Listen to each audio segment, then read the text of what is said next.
అయిన స్థాయిలోకి దిగజారుతున్నారంటే రాజకీయాలు అంటే ఇప్పుడు దాకా ఎవరో మిమ్మల్ని గట్టిగా ప్రశ్నించుంటారు. అందరినీ మీరు మేనేజ్ చేసేయడం మీకు బాగా అలవాటు. అంటే భయపెట్టడమో బెదిరించడమో లేకపోతే ఏదైనా ఇచ్చి లొంగ తీసుకోవడం.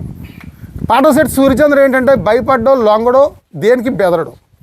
ఇంకేంటంటే ఉన్నది ఏంటంటే నువ్వు అది చేసావు, నువ్వు అది తినేసావు, ఎన్ఆర్ఐల దగ్గర డబ్బులు తినేసావు, జనసేనలో తినేసావు అని చెప్పి తప్పుడు ప్రచారం. ఏమంటే ఎమ్మెల్యే గారు నేను చెప్తా ఉన్నాను, నవీన్ గారు అవ్వచ్చు, ఎమ్మెల్యే గారు అవ్వచ్చు, నిన్న మాట్లాడిన మా సోదరులు అందరూ అవ్వచ్చు, వాళ్ళందరూ నాకేమీ తప్పు కాదు, వాళ్ళందరూ నా మిత్రులు లాంటి వాళ్ళే. మాట్లాడాలని చెప్పేసి ఒత్తిడి చేస్తుంటే ఏం చేస్తారు? మాట్లాడకపోతే మీ అందరికి కూడా నేను చెప్తా ఉన్నాను, జగ్గంపేట నియోజకవర్గంలో ప్రతి ఇంటికి 5 సార్లు వెళ్ళాను. 5 సార్లు వెళ్ళినప్పుడల్లా జామ మొక్క, నిమ్మ మొక్క, దాని మొక్క, గాజు గ్లాసు మీ ఇంటికి కూడా ఇచ్చాం కదండి నెహ్రూ గారు. ప్రతి ఇంట్లో కాయలు కాస్తూ ఉన్నాయి కదా. నేను చేసిన దానికి అక్కడ నిదర్శనం ప్రతి ఇంట్లోని పండ్లు. అటువంటిది నేను చేశాను, తప్పు చేశాను అంటే నేను ఏదో రకంగా క్షోభ పెట్టాలి, ఏదో రకంగా డిస్టర్బ్ చేయాలి, మానసికంగా కృంగదీయాలి. అన్నిటికంటే బాధాకరమైన విషయం ఏంటంటే నా కొడుకు డాక్టర్ చదువుతున్నాడు, నీ కొడుకు డాక్టర్ని ఏ రకంగా చదివిస్తున్నావు అని చెప్పేసి మీ కార్యకర్తలందరితో మాట్లాడిస్తారండి నెహ్రూ గారు. మీరు ఇది ధర్మం? ఇది అసలు ఎంత నీచమైన రాజకీయం మీరు చేసేది. అసలు తప్పు కదా అది. ఇప్పుడు మీ మనవడు మీ గారాల మనవడు అనీష్ నెహ్రూ గారు విదేశాల్లో చదువుతున్నారు.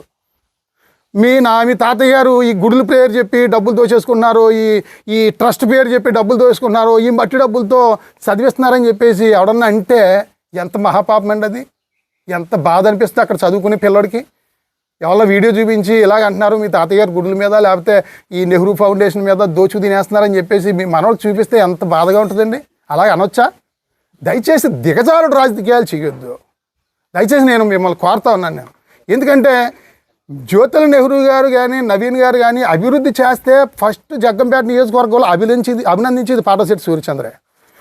మరి తాళ్ళూరుకి నిధులు తీసుకొచ్చారు, మంచి పని చేశారని చెప్పేసి ప్రెస్ మీట్ పెట్టి చెప్పాను నేను. అదే రకంగా ఇక్కడ ఈ టీచర్స్కి ట్రైనింగ్ ఇచ్చారు మీ ఫౌండేషన్ నుంచి, మరి ఎంతోమందికి ఉద్యోగాలు వచ్చాయని అభినందించాను నేను. వైసీపీ పార్టీ వాళ్ళు అభినందించారు మిమ్మల్ని. మీరు ఏది చేసినా తప్పే అంటారు. కానీ పాటంశెట్టి సూర్యచంద్ర మీరు మంచి చేస్తే మంచి అంటాడు, తప్పు చేస్తే తప్పు అంటాడు. అటువంటిది పాటంశెట్టి సూర్యచంద్రకి స్క్రిప్ట్ రాసి ఇచ్చేస్తున్నారా వైసీపీ వాళ్ళు? వైసీపీ వాళ్ళు స్క్రిప్ట్ రాసి ఇస్తే చదివే పరిస్థితి కాదు పాటంశెట్టి సూర్యచంద్రది. నాకంటూ ఒక వ్యక్తిత్వం ఉంటుంది, నాకంటూ ఒక నిజాయితీ ఉంటుంది. అసలు వైసీపీ వాళ్ళు స్క్రిప్ట్ రాసి చదవడానికి ఇప్పుడు మీరు కూడా మాట్లాడిస్తున్నారు మీ వాళ్ళతో. వైసీపీలో ఉన్నప్పుడు మీరు ఏం చేశారు? నిద్రపోయారని చెప్పేసి. వైసీపీ గవర్నమెంట్ పరిపాలన చేసేటప్పుడు నేను మట్టి మీద పోరాటం చేశాను. రామేశ్వరంపేట కానీ ఇక్కడ సోమరాణిపేట కానీ శృంగరాయనిపాలెం ఇసుక తోలకం కానీ మట్టి మీద పోరాటం చేశాం మేము.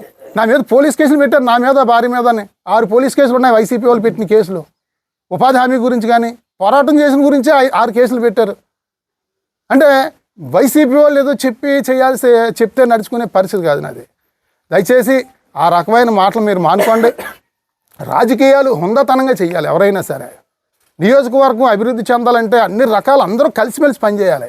అనగదొక్కేయాలి, కక్ష సాధింపు ఈ తొక్కేయాలి, పాతేయాలన్నది పొరపాటు. దయచేసి నేను సిద్ధంగా ఉన్నాను.